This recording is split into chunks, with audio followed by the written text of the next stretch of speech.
तो welcome back guys. तो कैसे हो तुम लोग? आई होप तुम सब ठीक होगे। तो बिना टाइम वेस्ट किए चलिए वीडियो को स्टार्ट करते हैं। लेकिन उससे पहले जो भी इस चैनल पे न्यू है वो लोग सब्सक्राइब कर दो। और एक बात गाइस, तुम लोग कमेंट में कहते हो कि तुम लोगों को लॉन्ग वीडियो चाहिए, लेकिन तुम लोग अच्छे से सपोर्ट नहीं दिखाते हो। तो क्या कर रहे हो? अपने सारे फ्रेंड्स को शेयर करो। और अगर ये वीडियो 10K प्लस व्यूज को क्रॉस करता है तो फिर मेरे नेक्स्ट वीडियो में मैं इस सीरीज को पूरा कंप्लीट कर दूंगा। तो फिर जल्दी से शेयर कर दो अपने फ्रेंड्स को और हमारे इस वीडियो के टारगेट को पूरा कर दो। तो एपिसोड की शुरुआत में हम देखते हैं कि एमसी जी जैंग से कहता है कि 3 दिन बाद मैं नाइट वॉच के हेडक्वार्टर में रिपोर्ट करूंगा, तो वहीं मिलते हैं। तो जी जैंग सोच रहा होता है कि मैंने सोचा था कि ये बहुत ज्यादा डिफिकल्ट होने वाला था, लेकिन मुझे नहीं पता था कि ये इतना ज्यादा स्मूथली हो जाएगा। और इस बच्चे का कौन सा छुपा हुआ प्रोफेशन है ये तो मैं पूछना भूल ही गया। तभी जी जैंग के पास एक पर्सन आता है। तो जी जैंग कहता है अगर ये मार्शल आर्ट एकेडमी का 8वां एल्डर नहीं है तो क्या तुम भी यहाँ पर स्टूडेंट्स को छीनने के लिए आए हो? तो वो एल्डर जी गैंग से पूछता है कि वो कहाँ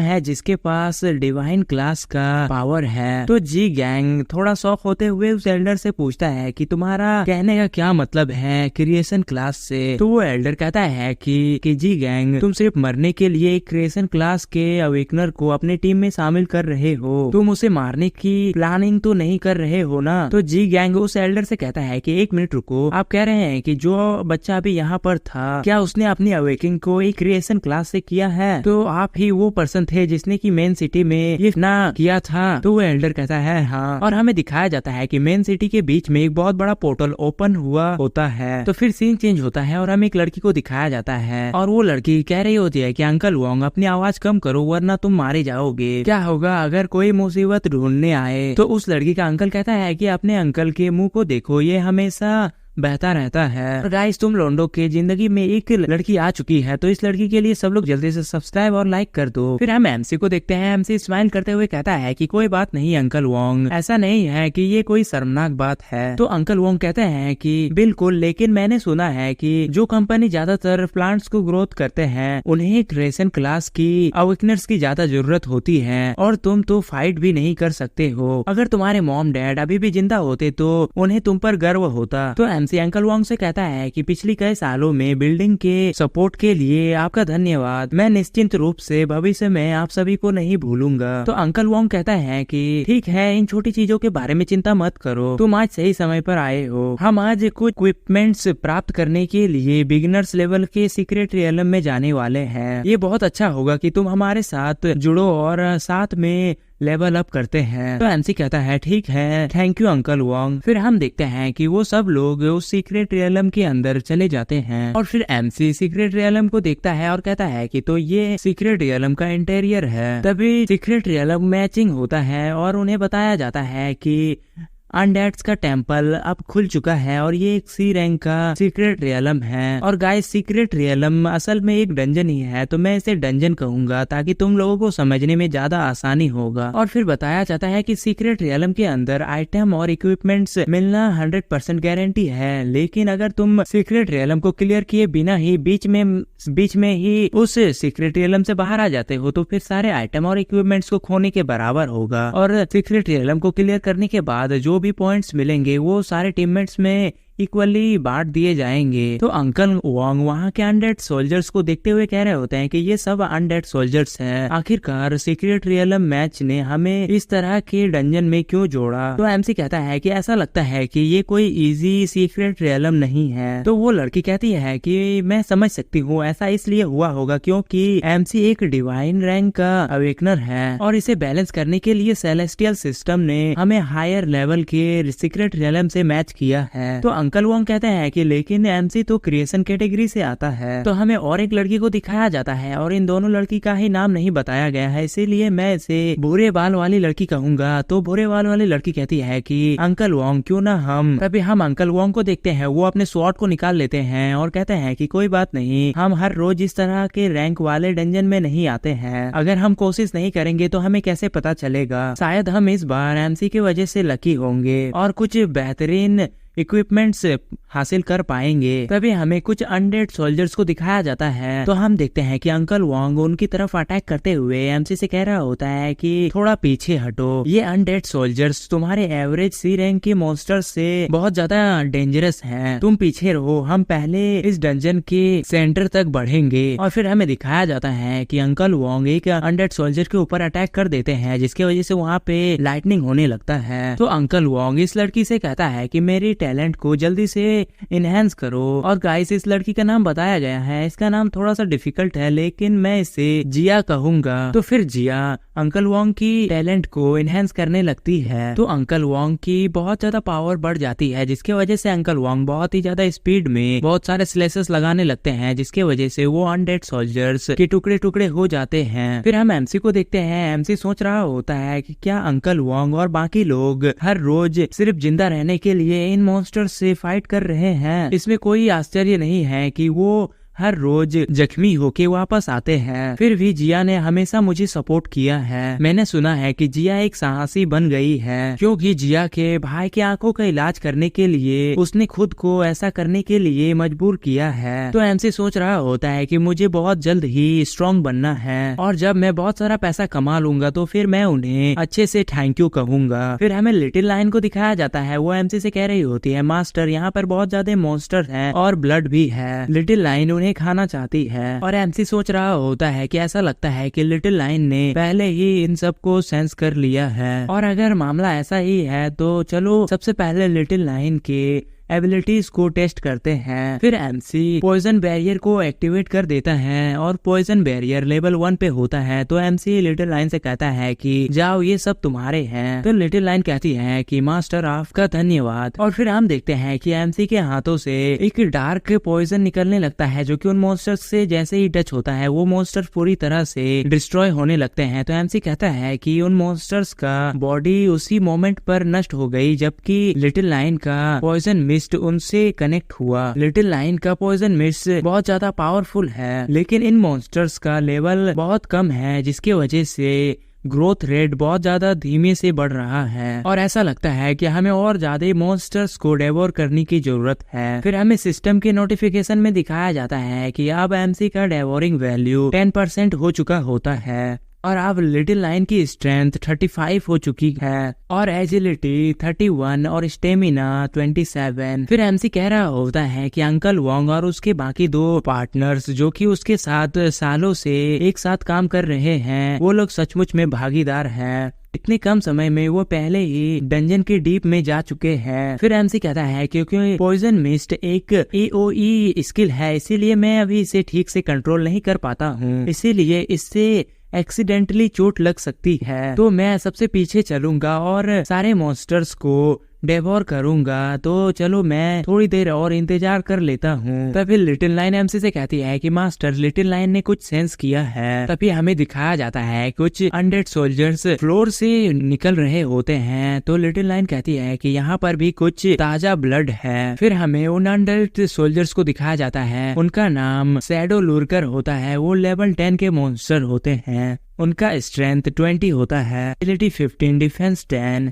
और स्टेमिना 5 होता है, जो कि लिटिल लाइन से कम है। तो फिर हमें लगता है कि एमसी से इजीली डिफीट कर देगा। तो एमसी कहता है कि क्या तुम लोग कमजोर की शिकार करने के लिए शैडो में छुपे रहते हो? और एमसी सोच रहा होता है कि क्या इनका नाम रेड कलर से लिखा हुआ है, क्योंकि इनका लेवल मेरे लेवल से बहुत ज्यादा ऊंचा है। और फिर एमसी अपने स्टेटस विंडो को देखते हुए कह रहा होता है कि हालांकि उनका एट्रीब्यूट्स मुझसे बहुत ज्यादा कम है, जबकि मैं अपने एट्रीब्यूट्स को यूनाइटेड स्किल की मदद से एनहेंस भी कर सकता हूँ। हमें एमसी का स्टेटस विंडो दिखाया जाता है। एमसी का स्ट्रेंथ 35 होता है, एजिलिटी 31 होता है और स्टेमिना 27 होता है। फिर एमसी कहता है कि क्यों ना मैं इन मॉन्स्टर्स का यूज अपनी एबिलिटीज को टेस्ट करने के लिए करूं। फिर एमसी लिटिल लाइन से पॉइजन मिस्ट में बदलकर एमसी के पीछे जाने के लिए कहता है और एमसी अपने हाथों में पॉइजन मिस्ट को एक्टिवेट कर लेता है। फिर हम उन मॉन्स्टर्स को देखते हैं, वो एमसी के ऊपर अटैक करने के लिए जाने लगते हैं। तो एमसी उनसे कह रहा होता है कि जो भी है सामने रखो। तो फिर हम एमसी को देखते हैं, एमसी अपने हाथों में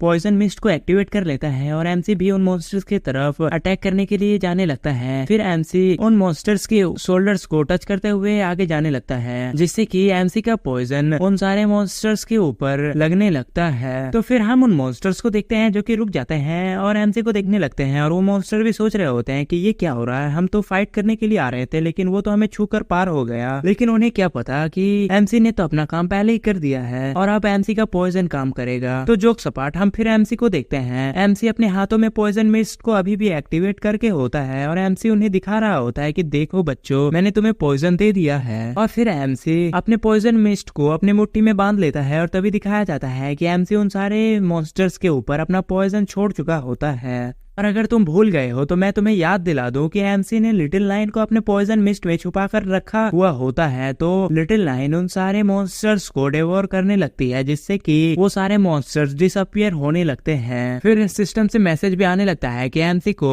स्पेशल प्राइस 50 पॉइंट मिले होते हैं और एमसी को इस तरह करके बहुत सारे 50 पॉइंट्स मिलते हैं। तो एमसी कह रहा होता है कि निश्चित रूप से इन मॉन्स्टर्स का मेरे साथ कोई भी मैच नहीं है, लेकिन इस तरह के हंटिंग से डिवोरिंग वैल्यू बहुत ज्यादा बढ़ जाता है। डिवोरिंग वैल्यू बढ़ाने का ये सबसे फास्टेस्ट तरीका है। तब फिर लिटिल लाइन एमसी से कहती है कि मास्टर, और भी ज्यादा ब्लड हमारी तरफ अपीयर हो रहा है। तभी एमसी देखता है तो उनके सामने और भी ज्यादा अनडेड सोल्जर्स अपीयर हो रहे होते हैं। तो एमसी उनको देखकर सोच रहा होता है कि इस डंजन में सचमुच में बहुत सारे अनडेड सोल्जर्स छुपे हुए हैं। मुझे अचानक से अंकल वोंग और बाकी लोगों के बारे में थोड़ी सी चिंता हो रही है, मुझे ये काम जल्दी से जल्दी खत्म कर लेना चाहिए। फिर एमसी कहता है, लिटिल लाइन क्या तुम इसे संभाल सकती हो? तो लिटिल लाइन कहती है कि बेशक ये सब लिटिल लाइन की शिकार है, तो सब कुछ मेरे ऊपर छोड़ दो। और फिर हम देखते हैं कि लिटिल लाइन उन सबको डिवोर करने लगती है और इस टाइम पर लिटिल लाइन बहुत ज्यादा डेंजरस दिख रही होती है। एमसी ये सब देख रहा होता है। फिर सीन चेंज होता है और हमें जिया और अंकल वोंग को दिखाया जाता है। जिया अंकल वोंग से पूछ रही होती है कि अंकल वोंग, क्या आपको चोट लगी है? अंकल वोंग कह रहे होते हैं कि मैं एक कॉम्बैट क्लास से हूँ, तो फिर ये छोटी मोटी इंजरीज मेरे लिए कुछ भी नहीं है। और हम देखते हैं कि जिया और अंकल वोंग को बहुत सारे अनडेड सोल्जर्स घेर लेते हैं, लेकिन मैं दावे के साथ कह सकता हूँ कि अंकल वोंग की भी अभी फट रही होगी, लेकिन वो तो बगल में लड़की होने की वजह से थोड़ी बहुत फेंक रहा है। और हम अंकल वोंग को देखते हैं, अंकल वोंग सोच रहे होते हैं कि लालत है, मॉन्स्टर्स की नंबर बढ़ रही है, ये वैसा नहीं है जैसा कि मैंने उम्मीद किया था, ये मेरी उम्मीद के मुताबिक नहीं हो रहा है। देखा गाइस, मैंने कहा था ना कि अंकल वोंग की फट रही है। और फिर भी अंकल वोंग जिया से कहता है कि जिया, तुम लोग जल्दी से जाके एमसी के साथ मिलो, मैं यहाँ पर सब कुछ संभाल लूंगा। तभी एक मॉन्स्टर अंकल वोंग के ऊपर अटैक करने के लिए आने लगता है। अंकल वोंग उसे देख लेता है और कहता है कि ये तो बुरा है, और उस मॉन्स्टर का अटैक है अंकल वोंग को लगने ही वाला होता है। लेकिन तभी हम एमसी के हाथ को देखते हैं और उसके हाथ से पॉइजन मिस्ट रिलीज हो रहा होता है। और अंकल वोंग ये देखकर बहुत ज्यादा शौक हो रहे होते हैं, क्योंकि अंकल वोंग के ऊपर जो मॉन्स्टर अटैक करने वाला था वो मॉन्स्टर्स अचानक से वहां से डिसअपियर होने लगता है, क्योंकि एमसी उसे डिवोर कर रहा होता है। तभी एमसी अंकल वोंग से पूछता है कि अंकल वोंग, क्या आप लोग ठीक हैं? तो अंकल वोंग मुड़कर देखता है तो एमसी वहां के सारे मॉन्स्टर्स को डिवोर करते हुए अंकल वोंग की तरफ आ रहा होता है। तो अंकल वोंग एमसी से पूछता है कि क्या तुम सबसिस्टेंस प्रोफेशनल के नहीं हो? और अंकल वोंग भी लाइक, मैं तो सोच रहा था ये सबसे ज्यादा वीक है और ये हमारे ऊपर बर्डन बनेगा, लेकिन इसने तो हमें बचा लिया। हम एमसी को देखते हैं, एमसी अपने हाथ में पॉइजन मिस्ट को एक्टिवेट करते हुए अंकल वोंग से कहता है कि मेरे पास एक हिडन स्किल है जिसका नाम पॉइजन मिस्ट है। फिर एमसी कहता है कि अंकल वोंग गंभीर रूप से घायल है, तो सिस्टर ली और सी, आप लोग यहाँ से अंकल वोंग को लेकर चले जाइए, मैं इन सभी को रोक लूंगा। हम देखते हैं कि वो तीनों ही ये सुनकर बहुत ज्यादा हैरान हो गए होते हैं। तभी अंकल वोंग कह रहे होते हैं कि तो ये है डिवाइन ग्रेड का टैलेंट, फिर भी ये अभी भी बहुत ज्यादा खतरनाक है। तो जिया भी कहती है कि ये सही है, ये बहुत ज्यादा डेंजरस है, तो चलो हम सब साथ चलते हैं। तो हम एमसी को देखते हैं, एमसी अपने पॉइजन मिस्ट को रिलीज करते हुए उनसे कहते हैं कि चिंता मत करो, मैं ठीक हो जाऊंगा। तभी सिस्टम से नोटिफिकेशन आता है और बताया जाता है कि मेथेस्टिक रियलम में कंडीशन के हिसाब से नंबर्स ऑफ पीपल पूरे हो चुके हैं तो मिथेस्टिक रियलम बॉस को समन किया जा रहा है। तभी हमें दिखाया जाता है कि उनके सामने अनडेड सोल्जर्स की पूरी एक आर्मी खड़ी होती है और एमसी अपने पावर को रिलीज करते हुए अकेला उन सारे सोल्जर्स से लड़ने के लिए जा रहा होता है। तो अंकल वोंग ये सब देखकर बहुत ज्यादा शौक हो रहे होते हैं और वो कहते हैं, लेकिन तभी जिया कहती है कि अंकल वोंग एमसी कोई लापरवाह पर्सन नहीं है, हमें उस पर भरोसा करना चाहिए। सीधा सीधा कहो ना कि तुम्हें डर लग रहा है, और वैसे भी मैं कह देता हूँ कि सारी लड़कियां एक जैसी होती है, वो असल में काट के ही जाएगी। तभी हम देखते हैं कि अंकल वोंग अपने स्वॉर्ड को एमसी की तरफ फेंक देते हैं और कहते हैं कि इसे ले लो, बाद में मुझे तुम इसे वापस कर देना। एमसी उस स्वॉर्ड को कैच कर लेता है और कहता है कि निश्चिंत रहिए अंकल वोंग, मैं इसे आपको बाद में लौटा दूंगा। फिर हमें उस स्वॉर्ड के बारे में बताया जाता है। उस स्वॉर्ड का नाम विजेता की शुरुआती तलवार होती है। उस स्वॉर्ड की स्पीड 25, स्ट्रेंथ 30 और अटैक स्पीड 2% होती है। और उस स्वॉर्ड की पैसिव स्किल होती है कि इफेक्ट में कनेक्शन करना। तो एमसी उस स्वॉर्ड में अपनी पॉइजन मिस्ट को चढ़ाते हुए कह रहा होता है कि मैं अंकल वोंग की स्वॉर्ड का यूज पॉइजन मिस्ट के अटैक रेंज को बढ़ाने के लिए कर सकता हूँ। अभी हमें दिखाया जाता है कि कुछ अनडेड सोल्जर्स एमसी की तरफ बढ़ने लगते हैं, लेकिन तभी एमसी अपने स्वॉर्ड से कुछ स्लैशेस लगाता है, जिसकी वजह से वो सारे अनडेड सोल्जर्स वहीं पर डिस्ट्रॉय हो जाते हैं। फिर हम एमसी को देखते हैं जो कि बहुत ज्यादा स्पीड में सारे अनडेड सोल्जर्स को मारने लगता है। एमसी कह रहा होता है कि जब स्वॉर्ड आर्ट स्किल की बारे में बात होती है तो मैं अपने पूरे स्कूल में सबसे टॉप पर था। तो हम देखते हैं कि एमसी सारे अनडेड सोल्जर्स को मार रहा होता है, लेकिन तभी एमसी नोटिस करता है कि एमसी के ऊपर से एक पर्सन जंप करता है और उस पर्सन का ऑरा रेड होता है और शायद से वो पर्सन भी एक मॉन्स्टर है। तो एमसी नोटिस करता है कि वो मॉन्स्टर एमसी की तरफ ही आ रहा होता है। तभी एमसी वहां से जंप करता है तो वो मॉन्स्टर एमसी के ऊपर अटैक करता है, लेकिन एमसी ने उस मॉन्स्टर के अटैक को डॉज करते हुए जंप किया होता है, जिससे कि वो मॉन्स्टर का अटैक एमसी को नहीं लगता है। लेकिन वो मॉन्स्टर बहुत ज्यादा पावरफुल होता है, जिसकी वजह से बहुत तेजी से एमसी के ऊपर अटैक करने लगता है और एमसी को भी उस मॉन्स्टर का अटैक को डॉज करने में प्रॉब्लम हो रही होती है। तो एमसी उस मॉन्स्टर का अटैक अपनी स्वॉर्ड की मदद से डॉज कर रहा होता है, लेकिन तभी दिखाया जाता है कि एमसी का स्वॉर्ड टूट जाता है और तभी वो मॉन्स्टर अचानक से पीछे हट जाता है। तो फिर एमसी अपने टूटे स्वॉर्ड को ही लेकर उस मॉन्स्टर की तरफ अटैक करने के लिए जाने लगता है और कहता है कि इस डंजन का बॉस मेरे एक्सपेक्टेशन से भी ज्यादा पावरफुल है। लेकिन तभी एमसी देखता है कि एमसी का स्वॉर्ड टूट चुका है। तो एमसी कह रहा होता है कि लेकिन मैं बाद में अंकल वोंग को कैसे समझाऊंगा। फिर हमें उस मॉन्स्टर को दिखाया जाता है। उस मॉन्स्टर का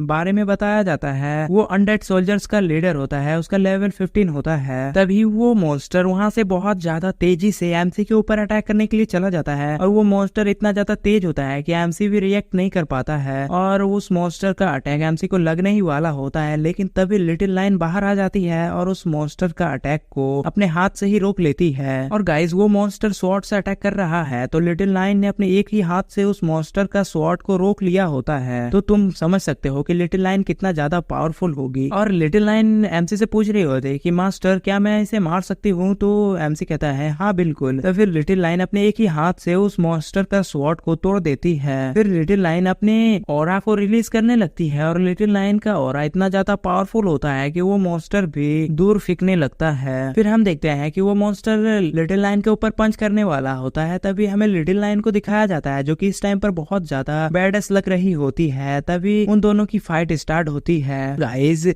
इस मानवा के पिक्स को देखते हुए लग रहा है कि अगर इस मानवा का एनिमेशन आता तो ये डीमन स्लेयर के फाइट के लेवल का होता। तभी हमें दिखाया जाता है कि वो मॉन्स्टर लिटिल लाइन के ऊपर फिर से पंच करने वाला होता है, लेकिन तभी लिटिल लाइन उस मॉन्स्टर के हैंड पर पंच करती है, जिसकी वजह से लिटिल लाइन के पंच की वजह से वो मॉन्स्टर का एक हाथ कट जाता है। और फिर नेक्स्ट सीन में हमें दिखाया जाता है कि लिटिल लाइन ने उस मॉन्स्टर का सर भी काट दिया होता है। फिर हमें लिटिल लाइन को दिखाया जाता है जो कि बहुत ज्यादा बेडेस लग रही होती है और लिटिल लाइन उस बॉस मॉन्स्टर को डेवोर कर रही होती है। फिर हम एमसी को देखते हैं। एमसी सोच रहा होता है कि मैंने उम्मीद नहीं की थी लिटिल लाइन इस बॉस मॉन्स्टर को इतनी इजीली डिफीट कर देगी और इसी के साथ डंजन क्लियर हो गई है। तभी हमें दिखाया जाता है कि उस बॉस मॉन्स्टर के ऊपर एक क्रिस्टल अपेयर हुआ होता है। तो एमसी उस क्रिस्टल को देखकर कह रहा होता है वो क्या है और ये आसपास के माना को कंडेंस कर रहा है। हमें दिखाया जाता है कि वहाँ पे जितने भी अनडेड सोल्जर्स की बॉडी होती होती है उन सभी का माना उस क्रिस्टल के ऊपर जा रहा होता है। तभी उस क्रिस्टल से एक मॉन्स्टर वहाँ पे अपीयर होता है और उसका नाम अनडेड सोल्जर्स का टायरेंट बताया जाता है और उसका लेवल 20 होता है। तो एमसी उस मॉन्स्टर को देखकर कह रहा होता है कि ये सब एक नए मॉन्स्टर में कंडेंस हो गए, मुझे मत बताओ कि क्रिस्टल ही ओरिजिनल बॉडी है। तभी एमसी शॉक होते हुए लिटिल लाइन कहता है कि लिटिल लाइन तुम्हें उस मॉन्स्टर के अंदर उस क्रिस्टल को नष्ट करना होगा। फिर हम उस मॉन्स्टर को देखते हैं जो कि बहुत जोर से रोर करता है। तभी हमें लिटिल लाइन को दिखाया जाता है जो कि उस मॉन्स्टर की तरफ बहुत तेजी से जा रही होती है। तभी वो मॉन्स्टर लिटिल लाइन के ऊपर अटैक कर देता है, लेकिन लिटिल लाइन उस मॉन्स्टर के अटैक को डॉज कर लेती है और फिर लिटिल लाइन उस मॉन्स्टर के ऊपर अटैक करती है, लेकिन वो मॉन्स्टर भी बहुत ज्यादा फास्ट होता है जिसकी वजह से वो मॉन्स्टर लिटिल लाइन के अटैक को डॉज कर लेता है। फिर हम एमसी को देखते हैं जो कह रहा होता है कि इतनी बड़ी शरीर के साथ वो इतना तेज कैसे हो सकता है, वो लिटिल लाइन के अटैक से बच रहा है। और ये विचार मेरे मन में काफी समय से था, क्या होगा अगर मैं इन पौधों का यूज करूं? बर्बाद करने के लिए कोई भी समय नहीं है, चलो इसे आजमाते हैं। ये मॉन्स्टर बहुत ज्यादा तेज है और इसका हर अटैक बहुत ज्यादा पावरफुल भी है। ये एक आक्रामक बैल के जैसा है जो कि कंट्रोल से बाहर हो गया है, लेकिन ये इसकी एक कमजोरी भी है, मैंने अभी से ही ये महसूस कर लिया है। और तभी हम देखते हैं कि वो मॉन्स्टर एमसी की तरफ अटैक करने के लिए आ रहा होता है, लेकिन एमसी बहुत तेजी से उसके अटैक को डॉज कर लेता है और कहता है कि फ्लोर के नीचे बहुत सारे बेलें छुपी हुई हैं, मुझे बस अपनी टैलेंट का यूज करना है, जब वो काफी करीब आ जाएगा और इससे वो वहीं रुक जाएगा। और तभी हम देखते हैं कि वो मॉन्स्टर एमसी के ऊपर अटैक करने ही वाला होता है। तभी एमसी कहता है अभी, और वो अपने पावर को एक्टिवेट कर लेता है जिससे कि एमसी के हाथ पर एक मार्क भी आ जाता है। फिर दिखाया जाता है कि एमसी के पावर की वजह से एमसी के सामने फ्लोर से बहुत सारे बेलें निकल रही होती है और वो बेल उस मॉन्स्टर को जकड़ लेती है। तो एमसी कहता है कि अब तुम्हारी बारी लिटिल लाइन। तो हम लिटिल लाइन को देखते हैं जो कि उस मॉन्स्टर के ऊपर चढ़ जाती है और उसके सर पर अपने पॉइजन मिस्ट को रिलीज करने लगती है और लिटिल लाइन उस मॉन्स्टर को डेवोर करने लगती है। वो मॉन्स्टर छूटने के लिए बहुत ज्यादा कोशिश करता है, लेकिन एमसी के बेलों की वजह से वो मॉन्स्टर हिल नहीं पाता और लिटिल लाइन उसे डेवोर कर लेती है। हम एमसी को देखते हैं, एमसी कहता है कि मैंने इसे कर दिखाया, निश्चित रूप से जब तक मैं अपने टैलेंट का सही इस्तेमाल करूंगा मैं अभी भी युद्ध में एक महान भूमिका निभा सकता हूँ। और फिर एमसी कहता है कि ग्रोथ में एक्सेलरेशन जारी है। तभी हमें दिखाया जाता है कि वो मॉन्स्टर फाइनली मर चुका होता है, तो उस मॉन्स्टर से फिर से वो क्रिस्टल निकलता है। तो एमसी कहता है कि अब मुझे उस क्रिस्टल को तोड़ना होगा और तभी एमसी उस क्रिस्टल को पकड़ लेता है और कहता है कि ये अंत है और एमसी उस क्रिस्टल को तोड़ देता है। एमसी जैसे ही उस क्रिस्टल को तोड़ता है, एमसी के सामने सिस्टम से नोटिफिकेशन आने लगता है कि एमसी ने अनडेड के टेम्पल को क्लियर कर लिया है और एमसी और उसके टीम के पॉइंट्स को कैलकुलेट किया जा रहा है। फिर एमसी और उसके टीममेट्स के बारे में बताया जाता है जो कि तुम पोस्ट करके देख सकते हो। तभी हेवनली सिस्टम से एक नोटिफिकेशन आता है और बताया जाता है कि इक्विपमेंट रिवॉर्ड जनरेट हो चुका है। और तभी हम देखते हैं कि एमसी के सामने एक बहुत बड़ा सिस्टम विंडो अपीयर हो जाता है और उस सिस्टम विंडो में बहुत सारे वेपन्स होते हैं। तो एमसी उस सिस्टम विंडो से एक वेपन को बाहर निकाल लेता है। वो वेपन असल में एक स्विफ्ट डैगर होता है जो कि डी रैंक का होता है। उस डैगर का अटैक 50 होता है और उसकी स्पीड 5% होती है और उस डैगर की प्रोफेशन होती है कि वो एट्रीब्यूट्स को 2 गुना बढ़ा देती है। तो एमसी उस डैगर को देखते हुए कहता है कि ये डैगर बहुत अच्छा है, मैं इस डैगर का इस्तेमाल अंकल वोंग को मुआवजा देने के लिए करूंगा। फिर एमसी सिस्टम में वो सारे वेपन्स को देखते हुए कहता है कि यहाँ पे बहुत सारे वेपन्स हैं, लेकिन इन वेपन्स को देखकर लग रहा है कि ये सारे वेपन्स वॉर में यूज करने लायक हैं और मुझे यकीन नहीं है कि क्रिएशन क्लास के लिए यहाँ पर कुछ होगा। और फिर एमसी दूसरे वेपन्स को निकालने लगता है और कहता है कि मैं हर वेपन का एबिलिटीज को देखना चाहूंगा। तो एमसी एक हथौड़ी टाइप का वेपन को निकालता है, उसका नाम कॉल ऑफ द किंग होता है। उस वेपन की स्ट्रेंथ 100 होती है, एजिलिटी भी 100 होती है। उस वेपन के एट्रीब्यूट 5% होती है और चांस होता है कि उसे 5 बार और ट्रिगर किया जा सकता है क्रिटिकल डैमेज के लिए। तभी हमें दिखाया जाता है कि एमसी उस हैमर को संभाल नहीं पाता और वो फ्लोर पे गिर जाता है और उस हैमर के फ्लोर को टच करते ही वो फ्लोर टूट जाता है। तो एमसी कहता है कि ये हैमर बहुत ज्यादा हैवी है। तभी हम एमसी को देखते हैं, एमसी कहता है रुको ये फीलिंग तो। तभी सिस्टम से नोटिफिकेशन आता है कि एक्सपीरियंस को रिवॉर्ड दिया जा रहा है। एमसी कहता है कि वो मुझे इस डंजन से एक्सपीरियंस पॉइंट दे रहे हैं। तभी एमसी अपनी यूनाइटेड स्किल को एक्टिवेट कर लेता है जिससे कि एमसी के सारे एट्रीब्यूट्स 20% बढ़ जाते हैं। तो एमसी उस हैमर को भी इजीली अब उठा लेता है एमसी बताता है कि मदर इंसेक्ट का पैसिव स्किल का लेवल अब 6 तक जा चुका है, जिसकी वजह से यूनाइटेड का इफेक्ट भी बढ़ चुका है। फिर एमसी कहता है कि ऐसा लगता है कि मेरी लेवल्स के साथ साथ मेरी फिजिकल कॉम्बैट एबिलिटी भी बढ़ रही है। तभी लिटिल नाइन एमसी से कहती है कि मास्टर, मैं रिवॉर्ड के तौर पर ये सारे वेपन्स को खा सकती हूँ। एमसी लिटिल नाइन से कहता है कि लिटिल नाइन, तुम इन सबको नहीं खा सकती हो क्योंकि ये सब अंकल वोंग और उनके साथियों के पैसे के लेन देन के लिए है। इन्हें खाने से तुम्हारा पेट खराब हो जाएगा। तो लिटिल नाइन कहती है ओ। तभी लिटिल नाइन पीछे मुड़ती है और एमसी से कहती है कि तो फिर मैं इसे खा सकता हूँ। और दिखाया जाता है कि वो जायंट मॉन्स्टर का बॉडी अभी भी वहीं पे होता है। तो एमसी उस जायंट मॉन्स्टर को देखते हुए कहता है कि मैं इस बॉस मॉन्स्टर के बॉडी के बारे में लगभग भूल ही गया था, तुम इसे खा सकती हो। डेवोरिंग वैल्यू बहुत ज्यादा कीमती है और इसे अनदेखा नहीं किया जा सकता है। तो लिटिल नाइन, ये तुम्हारा है। और फिर एमसी लिटिल नाइन से पूछता है कि क्या ये बॉस मॉन्स्टर थोड़ा ज्यादा बड़ा नहीं है? अगर लिटिल नाइन इसे पॉइजन मिस्ट से डिस्ट्रॉय कर देगी तो थोड़ा टाइम लग जाएगा।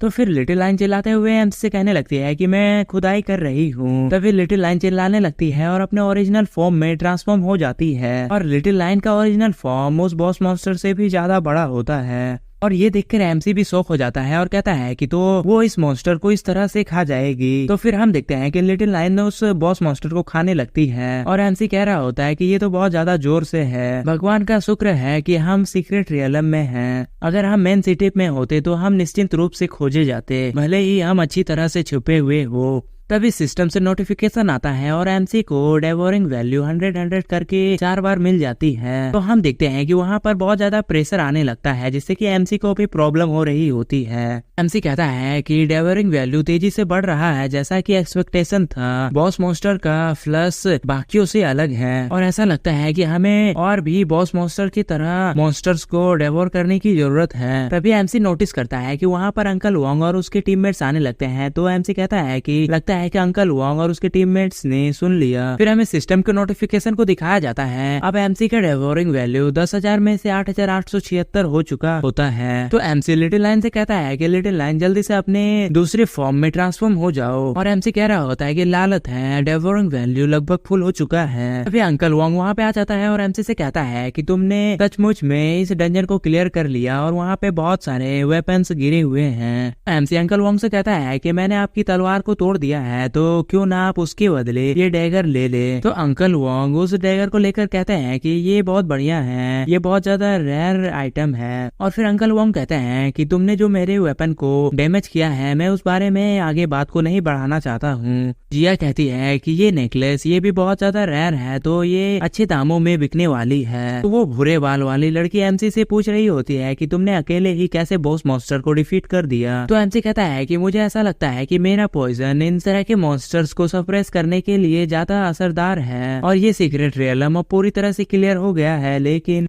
एक बार सीक्रेट रियलम क्लियर होने के बाद वो फिर से मॉन्स्टर से नहीं भर सकता है। एमसी सोच रहा होता है कि और एक बॉस मॉन्स्टर को डेवोर करने से मेरा डेवोरिंग वैल्यू पूरा हो जाएगा और फिर हम इंसेक्ट स्वार्म का ब्रीडिंग कर पाएंगे। और मेरे पास और कोई भी रास्ता नहीं है, मुझे कोई दूसरा बॉस मॉन्स्टर ढूंढना होगा। तभी अंकल वोंग एमसी से कहता है कि वैसे ये अफसोस की बात है कि तुम एक रिसर्च डिपार्टमेंट में जा रहे हो। तुम लेवल 1 पर भी नहीं थे, लेकिन तुमने एक बॉस मॉन्स्टर को हरा दिया। और अगर तुम फ्यूचर में हाई लेवल पर पहुंच जाओगे तो फिर तुम बहुत ज्यादा स्ट्रॉन्ग बन जाओगे, तो तुम आगे क्या करने वाले हो। तो एमसी कहता है कि अंकल वोंग, मैंने आपको पहले नहीं बताया क्योंकि मुझे डर था कि आप चिंतित हो जाएंगे, लेकिन असल में मैं पहले से ही नाइट वॉच में शामिल होने के लिए तैयार हो गया हूँ। अंकल वोंग शॉक होते हुए कहते हैं क्या नाइट वॉच? तो एमसी कहता है कि हाँ, मैं 3 दिन बाद नाइट वॉच में जा रहा हूँ, तो मैं वहाँ जाने से पहले अपने लेवल को बढ़ाना चाहता हूँ, इसीलिए मुझे जल्दी से फॉरेस्ट के तरफ जाना होगा और अपने लेवल अप की स्पीड को बढ़ाना होगा। और हम देखते हैं कि ये बात सुनकर अंकल वोंग और जिया बहुत ज्यादा शॉक हो जाती है।